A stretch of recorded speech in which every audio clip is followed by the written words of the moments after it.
दोस्तों आज की वीडियो शुरू करने से पहले आप सभी को एक इम्पॉर्टेंट बात पता होना बहुत ज़रूरी है कि हमारे रिजल्ट में, हमारे मार्क्स में, हमारे पास फेल होने में या हमारे मार्क्स के बढ़ने और घटने में बहुत बड़ा और अहम रोल होता है इंटरनल असेसमेंट का। थोड़ा आसान भाषा में समझ जाइए, चाहे आपकी क्लास कोई सी भी है, तीसरी चौथी पांचवी है, छठी से आठवीं है या 9 10 चाहे 11 12 तक, चाहे आपका कोई सा भी सब्जेक्ट है, आप सबसे टफ मुश्किल सा सब्जेक्ट ले लीजिए, मैथ साइंस ही ले लीजिए कि मैथ और साइंस में या किसी भी सब्जेक्ट में अपनी क्लास में आप पास होने वाले हैं या फेल होने वाले हैं, आपके मार्क्स कम होने वाले हैं या बढ़ने वाले हैं, ओवरऑल आप पास होने वाले हैं, आप फेल होने वाले हैं, ये बहुत बड़ा रोल होता है इंटरनल असेसमेंट के मार्क्स का। तो आज की वीडियो में हम बात करने वाले हैं कि इंटरनल असेसमेंट के हमें कितने मार्क्स मिलते हैं, किस किस सब्जेक्ट के अकॉर्डिंग मिलते हैं और क्या वो ट्रिक है, क्या करना है हमें जिससे कि हमें इंटरनल असेसमेंट के पूरे नंबर हमें मिल जाएं। और सही में बस सीधी सी बात है कि ये वीडियो आपको पास और फेल कराएगा। अगर आपने पूरी वीडियो देख ली, समझ ली और फॉलो कर लिया, अप्लाई कर लिया, तो आपको पास होना कंफर्म है, फेल नहीं होंगे, ये गारंटी है और आपके मार्क्स बहुत बढ़ने वाले हैं। वीडियो को अभी लाइक फटाफट से कर लो, शेयर कर दो अपने दोस्तों को और चैनल को तो आपने सब्सक्राइब शायद कर ही रखा होगा। हमारे पास दो तरीके से आपको लेना है, पहला है लेना आपको 3rd से लेकर के 8th और दूसरा लेना है आपको 9 से लेके 12th। ठीक है, ये दो चीज़ें हैं। अब इनमें भी हमें दो तरीके से लेना है। मान लीजिए आपका यहाँ पर रहता है, एक एग्ज़ाम है आपका मिड टर्म, दूसरा है आपका फाइनल और तीसरा है आपका इंटरनल असेसमेंट। अब हम खेल जो खेलने वाले हैं वो ये वाला मार्क्स आपको लिखने के मिलेंगे, ये वाला मार्क्स आपको पेपर, ये दोनों पेपर देने, लेकिन जो ये वाले मार्क्स है ना, इसके आपको पेपर नहीं देने। और बिना पेपर के अगर आपको 30 20 और 40 नंबर मिल जाएं तो यार क्या बुरा है। और मैं तो ये कहूँगा कि 30 और 40 और 20 नंबर ही आपको पास और फेल करा देता है। अब बात करते हैं क्लियरली, ये दोनों मिलकर के आपको जो मार्क्स लगते हैं 6 to 8 में, लाइन खींच लेता हूं, 6 to 8 में वो लगते हैं ओवरऑल सब कुछ जोड़ घटा करके कन्वर्जन करके 60 नंबर। ठीक है, 60 नंबर आपको ये दोनों मिला करके मिलते हैं। और जो इंटरनल असेसमेंट है ना, वो मिलते हैं आपको 40 नंबर। 40 नंबर का आपको इंटरनल असेसमेंट, जिसमें कि कोई लिखा पढ़ी नहीं करनी, कोई एग्जाम नहीं देना है और सिंपल से आपके पास ये 40 नंबर आ जाएंगे। ओके, अब हम बात करते हैं 9 से लेकर के 12th तक। तो 9 से लेकर के 12th तक आपको कुछ पेपर 70 के होते हैं, कुछ 80 के होते हैं, प्लस 30 और 20। थोड़ा सा यहाँ पे आप समझ जाइए, 9th और 10th में 80 और 20 का रहेगा और 11th और 12th में प्रैक्टिकल भी होते हैं। तो थोड़ा सा 9 10 11 12 वाले समझ जाओ। 11 12 वाले कुछ सब्जेक्ट आपके होते हैं जिनमें प्रैक्टिकल भी होता है और कुछ ऐसे सब्जेक्ट होते हैं जिनमें प्रैक्टिकल नहीं होता है।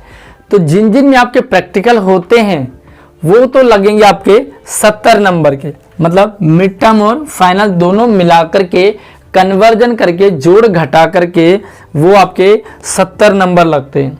ठीक है, जिसमें आपको प्रैक्टिकल देना है। और 70 नंबर अगर आपको इनके मार्क्स लगेंगे तो 30 नंबर आपके होते हैं प्रैक्टिकल के।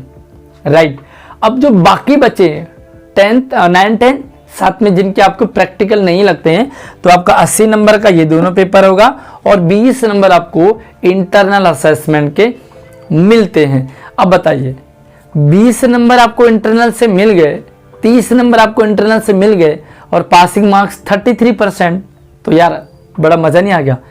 कुछ बच्चों का सवाल भी है कि कि जो पासिंग मार्क्स है ना वो कितना है।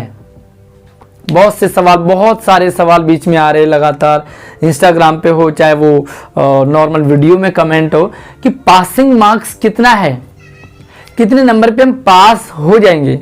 तो पास होने का एक क्राइटेरिया नहीं है, पास होने का क्राइटेरिया है इन तीनों को मिलाकर के आपका होना चाहिए 33%, चाहे आपका कोई सा भी सब्जेक्ट हो, चाहे आपका कोई सा भी एग्जाम हो। ये सिंपल सा लॉजिक रहता है, 33% आपके मार्क्स होने जरूरी है।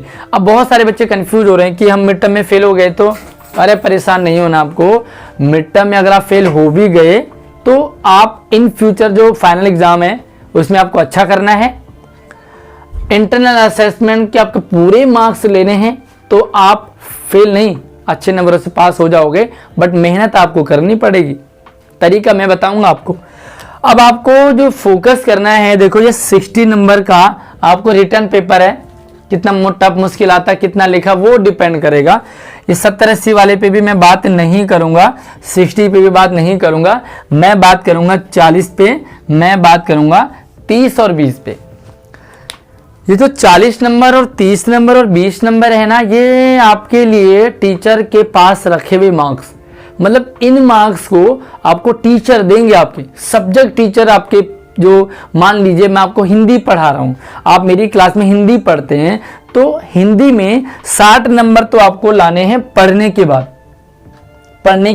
60 नंबर लाने हैं। लेकिन जो 40 नंबर है ना, ये 40 नंबर मैं दूंगा आपको, ये आपके सब्जेक्ट टीचर देंगे आपको, और यही 40 और 30 और 20 नंबर आपको पास और फेल करा देते हैं, और यही 40, 30 और 20 नंबर आपके नंबर हाई करा देते हैं और आपको डाउन करवा देते हैं। अब हम बात करेंगे कैसे मिलेंगे पूरे मार्क्स, कैसे मिलेंगे वो आपको समझना है। टीचर के हाथ में है, कोई लिखा पढ़ी नहीं है इन मार्क्स के, टीचर का अपना लॉजिक है कि वो कैसे आपको ये मार्क्स देगा। क्योंकि 9 से लेकर के 12 की अगर मैं बात करूं तो यहाँ पर कुछ आपको पीरियोडिक के मार्क्स मिल जाते हैं, तो पीरियोडिक के आपके जो मार्क्स है ना वो 5 नंबर मिलते हैं, 5 नंबर में भी 2, 3, 4 तो मिल जाते हैं, लेकिन जो बाकी के 15 नंबर है वो पूरे के पूरे टीचर आपका छोटा मोटा टेस्ट ले लेता है। ध्यान से सुने, क्लास में आपके कुछ छोटे बड़े टेस्ट टीचर आपके लेता है, जिसमें कि पढ़ना लिखना हो सकता है, कुछ MCQ टाइप के हो सकते हैं, कुछ आपसे फाइल आपसे मंगवाई जा रही होगी, फाइल आपके बनवाए जा रहे होंगे, और कुछ आपके सभी सब्जेक्ट टीचर जो आपके सैंपल पेपर करवा रहे होंगे। मैं बात 6ठी से लेकर के यानी कि 3rd से लेकर के 12वीं तक के लिए सबके लिए बात कर रहा हूं कि आपको टीचर क्या करेंगे, कुछ लिखने पढ़ने की प्रैक्टिस करवाएंगे आपसे, वो टेस्ट ले लेंगे, कुछ आपसे फाइलें बनवा लेंगे, कुछ आपके सैंपल पेपर आपको सॉल्व करवा रहे होंगे, तो सैंपल पेपर आपकी कॉपी में है या नहीं, कुछ आपके कॉपी चेकिंग के नंबर लगेंगे कि कॉपी जो आपने बनाई है नोटबुक वो कितनी क्लीन है, कितनी नीट है, कितना साफ सुथरा आपने काम किया है, कितना आप रेगुलर कर रहे हैं, और टीचर के साथ आपका संबंध कैसा है, ये भी बहुत हद तक डिपेंड करेगा। तो सब कुछ ओवरऑल आपको अपना नेचर भी अच्छा बनाना है। ऐसे नहीं कि आप बिल्कुल नेचर आपने बढ़िया बनाया है लेकिन आपने बाकी काम नहीं किया।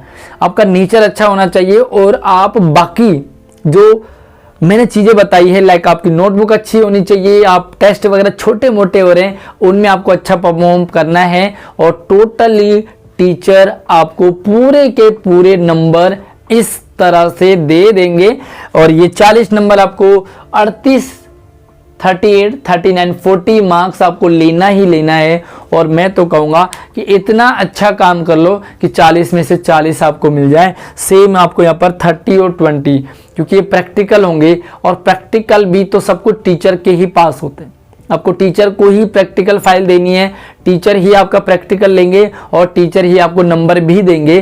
तो यार 30, 20 और 40 मार्क्स इजीली आपको टीचर दे देंगे, और ये 30, 20 और 40 मार्क्स ही आपको पास और फेल करवाते हैं। जब 20 नंबर आपके पूरे लग जाएंगे ना, आपने कॉपी बढ़िया बना दी, आपने टेस्ट भी दे दिया, आपने कभी सुना भी दिया, आपने सैंपल पेपर भी करे हैं और आपका सब कुछ बढ़िया है, तो आपके लगा लो मान लो 20 नंबर आ गए।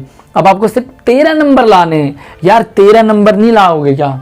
2-2 4-4 नंबर करके 13 नंबर आसानी से आ जाएंगे। आई होप कि आप क्लियर हो गए होंगे कि इंटरनल असेसमेंट का कितना बड़ा रोल होता है और कैसे आपको इंटरनल असेसमेंट के पूरे मार्क्स लाने हैं। और कुछ और डाउट आपके रह गए हों, कुछ कन्फ्यूजन आपका रह गया हो, तो मुझे कमेंट कर सकते हैं। इंस्टाग्राम पे हमें फॉलो कर लीजिए, लिंक आपको वीडियो के डिस्क्रिप्शन में दे रखा है, फॉलो जरूर कर लीजिए, क्योंकि वहाँ पर भी मैं आपको छोटे बड़े अपडेट लगातार देता रहता हूँ। और चैनल को सब्सक्राइब जरूर कर लेना, ताकि इन फ्यूचर आने वाली सारी अपडेट आपको लगातार मिलती रहेगी। जय हिंद।